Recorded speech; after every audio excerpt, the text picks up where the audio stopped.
آپ تصور کریں کہ انٹرنیشنل کمپرومائزز میں، انٹرنیشنل پوزیشننگ میں آپ یہ کہہ رہے ہیں کہ وہ ہماری ٹیریٹری نہیں ہے، وہاں ریجیم چینج آپ نے کر دیا، ایک نہیں دو کیے۔ جب عمران خان کے کی حکومت تھی وہاں پر اس کو گرایا گیا، پھر اس کے بعد انتخابات میں گرایا گیا، تو نتیجہ کیا ہوا؟ جب سیاستدان عوام سے رابطہ نہیں رکھے گئے تو وہاں جس انداز سے ریزسٹنس ہوا، خوف کرنا چاہیے نا، سیکھنا چاہیے۔ کہاں سیکھیں گے بھائی ہم؟ اگر کشمیر سے نہیں سیکھیں گے، آزاد جموں اور کشمیر سے نہیں سیکھیں گے، اگر جو پاکستان کے حالات ہیں اس میں نہیں سیکھیں گے، جو بلوچستان میں پریشانی ہے اس سے نہیں سیکھیں گے، کے پی میں جو پریشانیاں ہیں اس سے نہیں سیکھیں گے، تو سیکھنے کا کیا ہم نے طے کر لیا ہے کہ ہم کچھ نہیں سیکھنا۔ اچھا جی، میں آپ سے یہ بات کہنا چاہتا ہوں کہ ایک میں نے آپ سے ذکر کیا حمود الرحمان کمیشن اور کارگل کی رپورٹ کے حوالے سے، دوسرے میں کہتا ہوں کہ مینڈیٹ کے حوالے سے آپ نے بات کی، پھر میں آپ سے یہ کہتا ہوں کہ ہر چیز جب ہم قانون کی بالادستی کی بات کرتے ہیں، رول آف لا، تو اس کے اوپر قانون معیشت کا بھی چلتا ہے، یعنی فارن انویسٹمنٹ پاکستان میں نہیں آئے گا جب تک لوگوں کو یقین نہیں ہو کہ آپ ریکارڈنگ ہم پر نہیں کر دیں گے۔ ریکارڈنگ میں آپ نے کیا کیا؟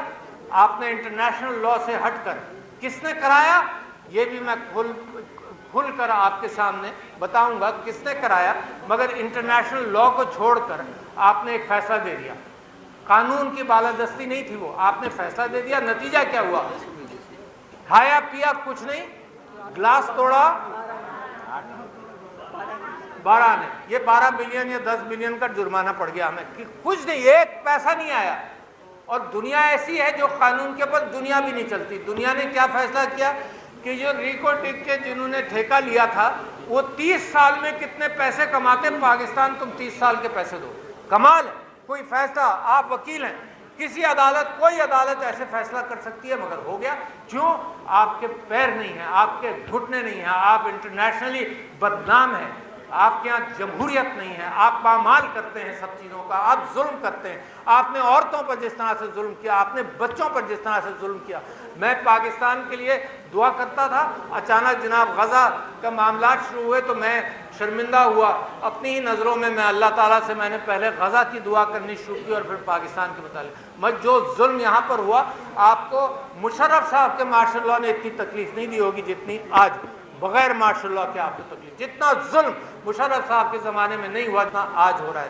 میں آپ کو بتاتا ہوں، میں لاہور گیا تو جعفری صاحب نے اور سب لوگوں نے مجھے بتایا کہ ایک عجیب ماحول تھا، کراچی نے شاید وہ ماحول نہیں دیکھا کہ ہر گھر میں ایک ایک چیز توڑی گئی، بار بار آ کر توڑی گئی۔ اگر بچے تھے گھر کے اندر تو خاص طور پہ وہ کون سا بٹ تھا جس نے گاڑیاں توڑ کر مشہور کیا اپنے آپ کو، گلو بٹ، تو پنجاب کے اندر، لاہور کے اندر خاص طور پر 4 5 مرتبہ گئے، ہر بچوں کے ہوتے ہوئے بچوں کو ڈرانے کے لیے ہر چیز، شیشے کی چیز توڑی۔ عمر ڈار کے یہاں اور ریحانہ ڈار کے یہاں میں گیا تو کرائے کا فرنیچر، یہ کروڑ پتی بزنس مین ہے، کرائے کا فرنیچر، پتا چلا جی 5 مرتبہ آ کر ہر چیز توڑ کر گئے۔ یہ کون کرا رہا ہے؟ کس کے پاس اتنی طاقت ہے؟ جن کو آپ نے طاقت دی ان کے پاس تو اتنی طاقت، ان کو تو جیلوں میں رکھا ہوا ہے، ان کو تو حکومت نہیں دی گئی۔ یہ جھوٹی طاقت، یہ کراچی سے جیتے ہوئے ایم کیو ایم کے لوگ، کوئی جیتا ہے یہاں سے کراچی سے، ایم کیو ایم جیت سکتی ہے؟ ان کو وہاں بھیج دیا تو کیا قانون بنائیں گے؟ وہ ایسی قانون بنائیں گے جو دھاندلی، جس کے ایم کیو ایم کے ظلم سے یہ شہر نکلا ہے، اب یہ مختلف انداز سے دوسرا ظلم کر رہے ہیں۔ پہلے وہ ہتھیار والا کرتے تھے، اب یہ دوسرے لوگوں کے ساتھ مل کر وہی ظلم کر رہے ہیں۔ اچھا جی، میں آپ کے سامنے یہ کہنا چاہتا ہوں کہ ایک تو میں نے یہ کہا حمود الرحمان کمیشن رپورٹ پر، اور میں آپ کے سامنے ایک اور بات کہنا چاہتا ہوں، پہلے بھی کہی مگر پبلش نہیں ہوتی۔ میں نے یہ کہا کہ ہم سب لوگوں نے بہت ساری چیزوں پر پردہ ڈالا کیونکہ میرا ملک ہے، مشرقی پاکستان الگ ہو گیا۔ میں حسینہ واجد صاحبہ کو ملا باکو میں بھی، میں نے ان سے بھی کہا کہ حالات بہتر ہو سکتے ہیں۔ خیر جو ان سے بات ہوئی وہ میں یہاں کہہ نہیں پاؤں گا، مگر میں آپ سے یہ کہتا ہوں کہ سویلین حکومت نے، میں خراج تحسین پیش کرتا ہوں ایک معاملے پر بھٹو صاحب کو، کہ بھٹو صاحب نے حمود الرحمان کمیشن کی رپورٹ پبلش نہیں کی، انہوں نے پردہ ڈالا کہ ہماری فوج سے جو غلطیاں ہوئی ہوں گی ان کو ہم پبلش نہیں کرتے، انہوں نے پردہ ڈالا، مگر آپ نے ان کے ساتھ کیا کیا؟ لٹکا دیا اس کو۔ کتنا ظلم ہے! کہ سویلینز ہمیشہ پردہ ڈالتے رہے. سویلین حکومتیں جتنی آئی ہیں جس کے اندر جو انٹرفیرنس ہوئی اس کے اندر بھی ہر حکومت نے پردہ ڈالا. پی ٹی آئی نے پردہ ڈالا, پی ڈی ایم نے پردہ ڈالا. آج بھی سویلین حکومت مالکی کرتی ہے کہ جو کچھ ایجنسیز کر رہی ہیں. تو میں خراج تحسین پیش کرتا ہوں وکلا کو اور 6 ججز کو جو کھڑے ہو گئے. ماشاءاللہ کیا بات ہے. جب امیدیں کم ہو جاتی ہیں تو اللہ تعالیٰ ایک روشنی کی کرن پھر سے چھوڑتا ہے. تو میں 6 ججز کو تعریف کرتا ہوں اور مجھے یقین ہے کہ وہ بھی کھڑے رہیں گے اور یہ جو قانون کی بالادستی ہے اس کے اوپر عمل کرائیں گے. مگر اب میں آگے آنا چاہتا ہوں. میڈیا کے حوالے سے آپ جانتے ہیں آپ کا منہ بند ہے, ہر ایک کا منہ بند ہے.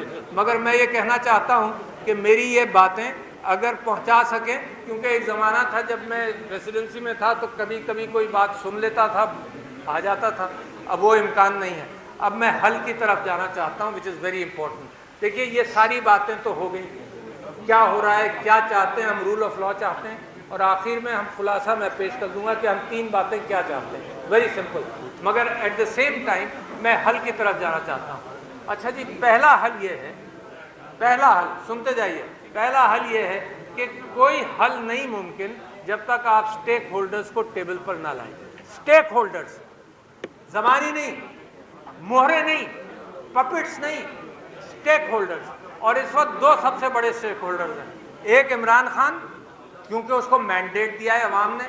یہ فارم 47 والا مینڈیٹ نہیں ہے, مگر ان کو بھی اگر کوئی لوگ مینڈیٹ دے دیں کہ بھائی جو تم کرو گے بات اس کے اوپر ہم بھی کھڑے رہیں گے, تو وہ بھی بات کر سکتے ہیں. مگر اسٹیک ہولڈرز ٹیبل پر نہیں ہو تو فیصلہ نہیں ہوگا. مشرقی پاکستان ٹوٹ گیا وہ تو سب سے بری مثال ہے. یہ پاکستان خدا نہ خواستہ, میں کلیم کرنا چاہتا ہوں, یہ پاکستان ٹوٹ نہیں سکتا, توڑنے نہیں دیں گے. جو توڑنے آئے گا اس کے ہاتھ توڑیں گے, ہم توڑیں گے. یہ کیا بات ہوئی کہ آپ مڑ مڑ کر یہ کہتے ہیں جی پاکستان توڑنا. یہ ولی خان بیچارے یہاں حیدرآباد جیل میں تھے.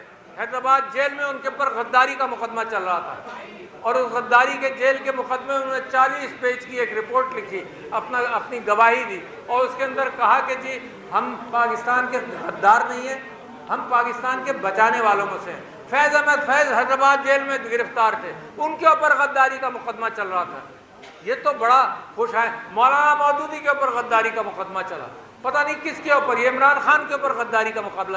ایک ہی منطق رہ جاتی ہے کہ تم ملک اور قوم کے غدار ہو. اور کون سی آئیڈیالوجی جو آپ نے اپنے ذہن میں بنا لی ہے اس آئیڈیالوجی کے غدار ہو. کبھی آپ کو 9 مئی مل جاتا ہے کھیلنے کے لیے, اب آپ کو حمود الرحمان کمیشن کی رپورٹ مل گئی ہے کھیلنے کے لیے. کوئی حد ہے یار. کیا عمران خان نے کہا ہے؟ عمران خان نے تو یہ کہا ہے کہ حمود الرحمان کمیشن رپورٹ پڑھ لو. آپ کی حکومت کی رپورٹ ہے, وہ عمران خان نے کہا ہے پڑھ لو. کیا اس نے غداری کی؟ اس کے اوپر غداری کا سائفر میں اس کے اوپر غداری کا مقدمہ چل رہا ہے. آپ سب وکیل ہیں. یہ بتائیے, منسٹر عہدہ حلف اٹھاتے ہیں. کیا اٹھاتے ہیں؟ منسٹر حلف اٹھاتے ہیں کہ جی اگر مجھے کوئی راز کی بات پتہ چلے میں پبلک نہیں کروں گا بغیر پرائم منسٹر کے پوچھے ہوئے, بغیر پرائم منسٹر کے پوچھے ہوئے. پرائم منسٹر کیا حلف اٹھاتا ہے کہ جو چیزیں مجھے پتہ چلیں گی وہ میں عوام کو وہ بات بتاؤں گا جس میں میں سمجھتا ہوں کہ عوام کے فائدہ ہوگا, عوام کے حق میں. میں سمجھتا ہوں. کوئی سیکشن آفیسر نہیں, کوئی فارن منسٹری نہیں, کوئی سیکریٹری نہیں, یہ پرائم منسٹر کا فیصلہ ہے. اور اگر عمران خان نے فیصلہ کیا کہ کوئی بات کہنی ہے تو اس نے حلف اٹھایا کہ میں کہوں گا.